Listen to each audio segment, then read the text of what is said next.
The screen lit up, showcasing a horrifying live show.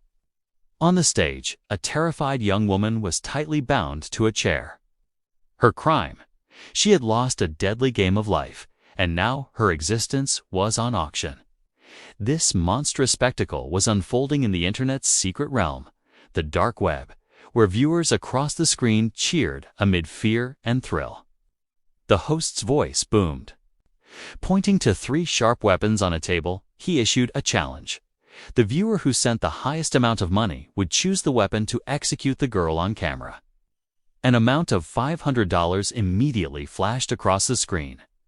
The viewer's instruction: use the chainsaw. Without any mercy, the criminals grabbed the power saw. They attacked the girl violently right in front of the camera. She was severely wounded and succumbed to her injuries moments later.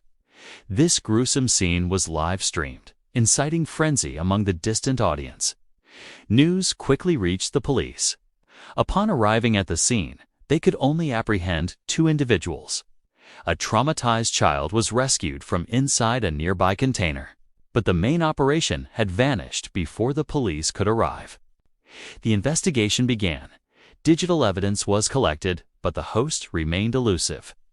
The story now turns to police detective Ben Thakamanda. Immediately upon returning home, he received the dreadful news. The cunning criminal had started his deadly game again. Hearing this, Ben rushed to the police station. Their senior officers and staff were all watching the live show on the dark web. Despite repeated attempts, they had failed to track the host's location. This time, he had kidnapped 2 people, putting their lives at stake. They were forced to play rock, paper, scissors on camera, with the warning that losing meant death. If they refused to play, they were immediately shocked with a taser gun. Powerless, they played. The girl lost, and her life was taken. This was the chainsaw scene that opened the film. Ben instructed his cybersecurity team to find the presenter immediately. But they faced an impenetrable web of advanced technology. The host was using a system that prevented the police from ever tracking his real location. Every address they tracked proved to be fake, as if the true hideout was an illusionary mystery. The individual constantly evaded capture and continued to claim innocent lives. The scene shifted. We see a young woman named Katja. It was her first day on the job. She was speaking kindly to the customers. Her colleague, Sophia, approached her and initiated a conversation. At this point, the camera swung to the dangerous host, who was keeping a sharp eye on Katja from afar. It wasn't just Katja. His attention was also fixed on 3 other strangers. It was clear that they would be his next victims. Meanwhile, Ben was still meticulously reviewing the host's old live show video. He noticed several people in the background who had also been previously abducted. This meant the presenter was bringing innocent people to a specific location for illegal killing. The workday ended. Katja was about to leave when Sophia stopped her. She insisted they spend some time together since it was her first day. Katja initially declined, mentioning her son and mother were waiting. But pressed by Sophia's persistence, she agreed to stay a while. They sat and talked, and Katja accepted the juice offered by Sophia. As soon as Katja left, the scene changed. The presenter was seen instructing his men to be alert. Katja stopped in a deserted spot on the road. Suddenly, several people attacked her from behind, knocking her unconscious and carrying her away. When Katja woke up, she found herself trapped in the dark lair where the presenter ran his terrifying show. As the trembling Katja started to scream, a masked figure quickly approached and told her to be silent, threatening her with a taser gun otherwise. Katja asked who these people were. Another prisoner whispered that he, too, had just been brought in. When she tried to speak more, she was shocked with a taser gun and warned that making noise would result in punishment. A short time later, the presenter uploaded Katja's kidnapping video to his account. Ben was furious and ordered his team to collect evidence and speed up the investigation. Some evidence was collected from the workplaces of the abductees, but no solid leads emerged. Reaching the presenter seemed impossible. Ben went to meet an old prisoner, whom he had previously caught in a dark, web-related case. This prisoner knew all the inner workings of the dark web. Ben showed him the pictures of the abductees and asked for help. But the prisoner dashed Ben's hopes, stating that the man Ben was trying to catch was the most powerful player on the dark web and almost impossible to catch. He anticipated every police move and always kept backups ready so no one could track him. Disheartened, when Ben returned to his office, he saw that the presenter had kidnapped 2 new innocent people. He was continuing his dangerous game by taking innocent lives while the police were merely helpless spectators. In the next scene, the presenter started his new show. This time, several contestants, including Katya, were on stage. A pistol was placed on the table. The presenter announced, "Today's game will be even more thrilling. The rules: only 1 bullet in the pistol, 6 contestants. The loser would pull the trigger." The contestants were forced to hold the gun to their heads and pull the trigger one by one. Katya was lucky. Her gun was empty. But the next person to pull the trigger was shot, their head blown off right there.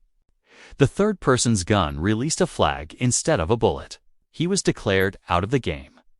This cruel game grew more dangerous. A viewer sent $500 and ordered that the next player be finished off by being forced to drink bleach. Since the amount was the highest, the terrifying demand was fulfilled. The selected person was forced to drink bleach, which burned his internal organs, leading to a painful death. Headlines in the newspapers read, "The game is claiming innocent lives amid police inaction." The case was handed over to the FBI. The host, who kept an eye on everything, was also aware of this development. Meanwhile, Sasha, another woman abducted with Katya, planned an escape.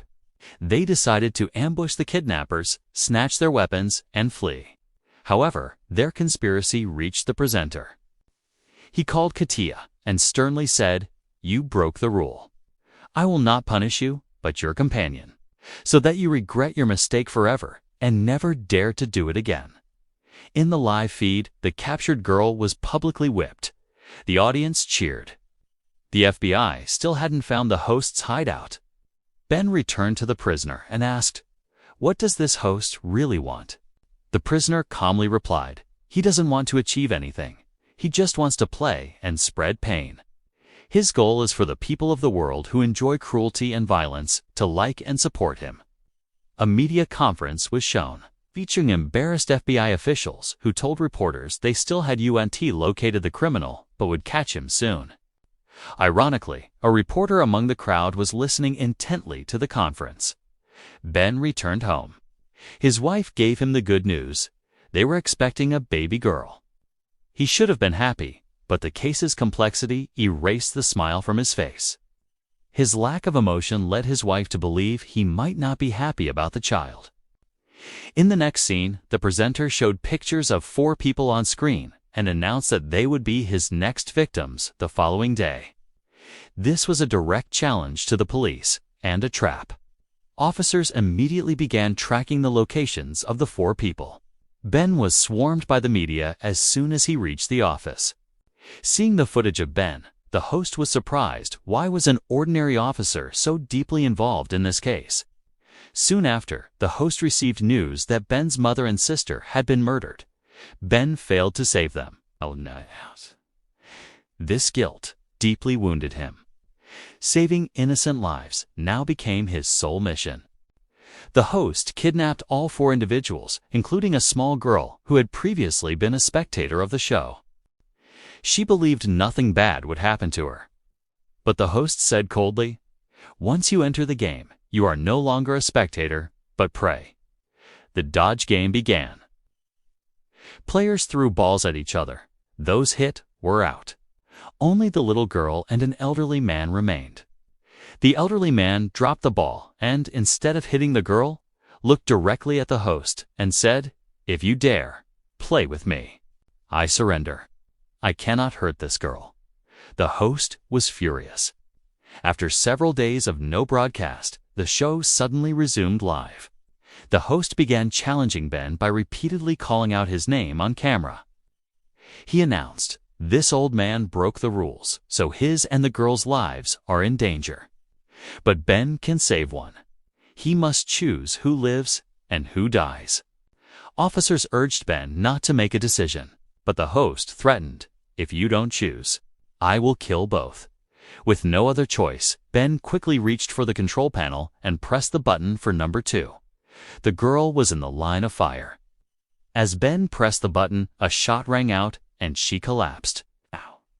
The police reached the given address but found only emptiness.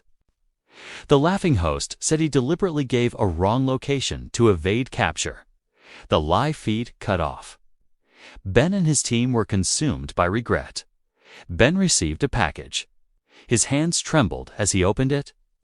Inside was a blood-stained doll and a letter. "Your real test begins now." Ben understood that the presenter was now targeting him directly. Consumed by anger, he vowed that no matter the cost, he would end this game. He handed the package to the FBI as evidence, but privately swore to destroy the monster. The presenter approached Katya and said chillingly, "Today is your last day. You can talk to your little lion if you want." Katya was startled. Little Lion was her son's nickname, a secret she had shared only with Sophia. When the presenter asked who she was thinking of, Katya hinted at Sophia. Ben's suspicion grew. Could his colleague Sophia be part of this? He immediately went to meet her. Sophia initially remained silent, but later wrote a note stating that her son was being held captive and was shown to her constantly via camera. Everything she did regarding Katya was out of compulsion. Sophia wrote down the location where she had gone to try to rescue her son. Ben realized this must be the host's new hideout. He rushed there quietly but called for backup from trusted officers. The live feed showed the captive contestants, given guns, making a horrifying choice, aiming at others to gain their freedom. Chaos erupted. Ben assured Katya that she was not alone. The guards started firing. Ben returned fire and hid Katya behind a wall. The sirens of the police cars were heard outside. Ben told Katya it was time to end the game.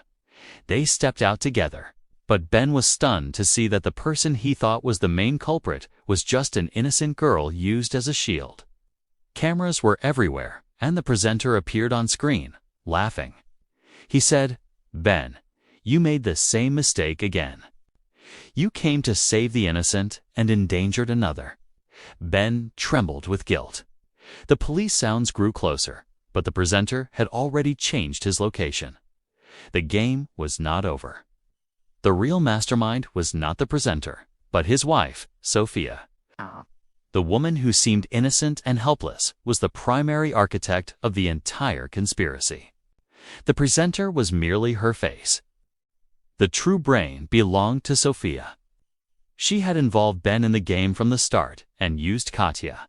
As a car drove away, the camera focused on Sophia's face. Her smile clearly indicated that the real game was still pending. In fact, the entire setup was orchestrated to trap Ben as well.